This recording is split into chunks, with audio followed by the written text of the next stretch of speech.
साध संगत जी आओ हुण आपां चलीए बाबा नरसिंह साहब दे चरण कमलां च।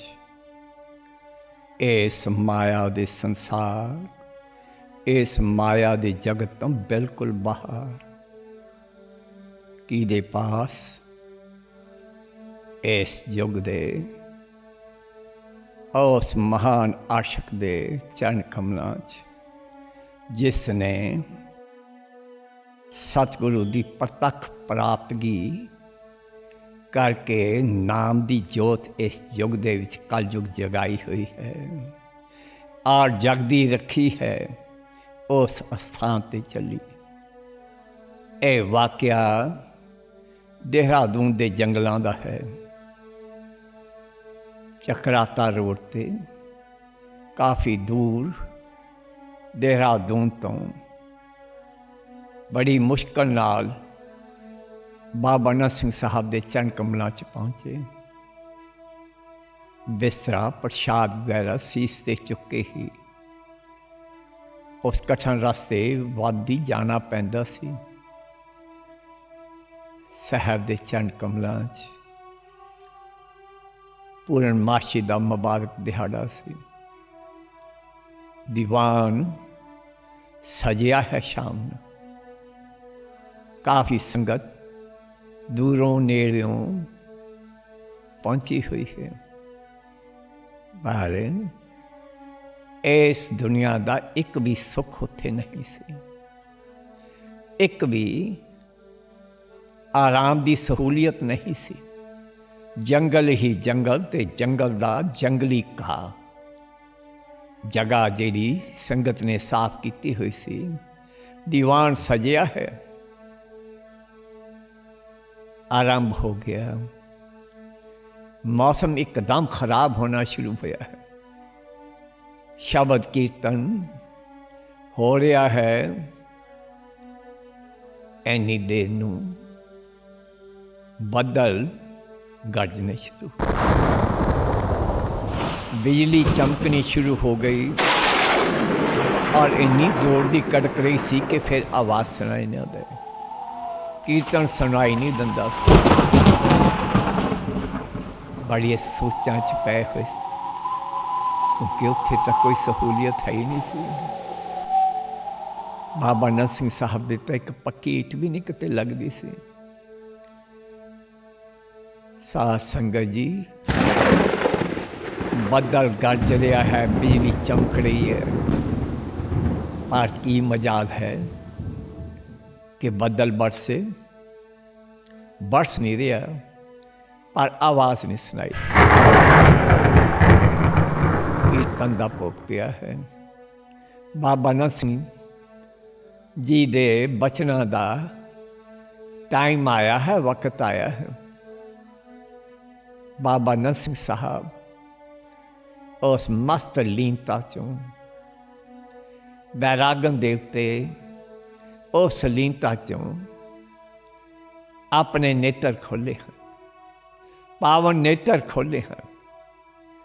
उस निरंकार दी जिहड़ी असरूर भरी लीनता सी, ओ मस्ती उन्हां दे नेत्रां झलक रही सी। और बाबा जी ने थोड़ा ही आसमान वाल उही नेत्रा नाल तकिया है। जिस वक्त ही बाबा नरसिंह साहब ने तकिया है, उस वेले कुदरत और प्रकृति का एक चमत्कार देखिया। साध संगत जी वो जेड़े एडे कनकौर बदल छाए हुए सी और गरज रहे सी, ओ बदल चौफार होया है। देखते ही चारों पासे बदल इस तरह वापस गए हैं जदा गायब ही हो गए। उन्होंने दे जाते ही वो जेड़ी बिजली चमक रही सी और कड़क रही सी वो भी खत्म। एकदम उत्ते आसमान पे सन्नाटा छा गया। बाबा नरसिंह साहब ने बचन शुरू किया।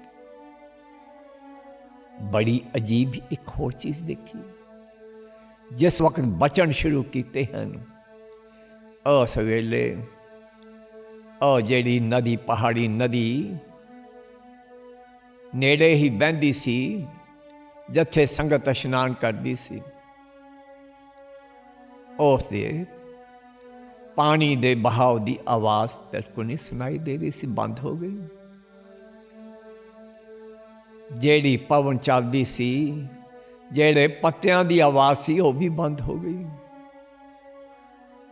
ਮੈਂਡਕਾਂ ਦੀ, ਡੱਡੂਆਂ ਦੀ ਆਵਾਜ਼ ਬੰਦ, ਜੰਗਲੀ ਜਾਨਵਰਾਂ ਦੀ ਆਵਾਜ਼ ਬੰਦ। ਸਾਧ ਸੰਗਤ ਜੀ, ਇਸ ਕੁਦਰਤ ਔਰ ਪ੍ਰਕਿਰਤੀ ਨੂੰ ਜਿਸ ਸਨਾਟੇ ਵਿੱਚ ਬਾਬਾ ਨੰਦ ਸਿੰਘ ਸਾਹਿਬ ਦੇ और दरगाही अनमोल बचन सुन रही है सारी कुदरत प्रकृति। और डिठा उस वेले तकरीबन 1.5 घंटा बचन होया, अनमोल बचन, दरगाही बचन जेड़े हुण तक कन्ना च गूंज रहे हैं। मौका मिलिया तो जरूर साझे करांगा। पर साध संगत जी, कमाल है, जिस वक्त दीवान का भोग पिया है, बाबा नंद सिंह साहब की फरमा रहे हैं कि ये रात नेड़े दे पिंडां विच कट लो जा। बस इन्ना ही क्या है। जेड़े नज़दीकी पिंडां दे पहाड़िए सी, वो सारे ही इस जो दरगाह दा नज़ारा सी, इस दी मस्ती मानन वास्ते वो सारे ही उत्थे पहुँचे होंदे सी। संगत च बैठे होंदे सी, उठ के खड़े हो गए हैं, हाथ जोड़ के। सेवा मिली है और मिली भी किहदे मुखों? मेरे बाबा नंद सिंह साहब दे मुखों। पिता जी ने उसके बाद टोलियां बनाईयां हैं सारी संगत दियां। सब टोलियां नूं रवाना किया है पिंडां च। उसके बाद आखिरी टोली च पिता जी आप तुरे। दास भी नाल है, साडे नाल 6-7 जने होर सी। जिस वक्त असी उस पहाड़िए दे घर पहुंचे हैं, दादां च अंदर कदम रखिया है, तो पिता जी कदम दास नूं कहंदे हन कि पुत्त देख उत्ते। जदों देखिया और बदल कट्ठे होंदे देखे, जिस तरह चौफाड़ होया सी उन्नी ही तेजी नाल हुण कट्ठे हो रहे मिले हन। और उदा ही ओही गर्जना शुरू हो गई, ओही बिजली चमकनी शुरू हो गई, कड़कनी शुरू हो गई। एक ऐसा तूफान उस वेले देखिया कि हुण आने वाला है। साध संगत जी, ओ तूफान सारी रात चलिया है और उस तूफान दे विच एडी मूसलाधार बारिश हुई, बड़ी हैरानी। साध संगत जी, जेड़ी एक दूजी अनोखी चीज देखी, बड़ा उच्चा जंगली घाह सी, ਉਹਦੇ ਉੱਤੇ ही असी बिस्तरे बिछा के लेट जाते थे, सौ जाते थे। थोड़ी देर रात में वो बिस्तरियां दे विच ही अगले दिन देखना मेरे बिस्ते च खंज खंजूरा वड़िया होए,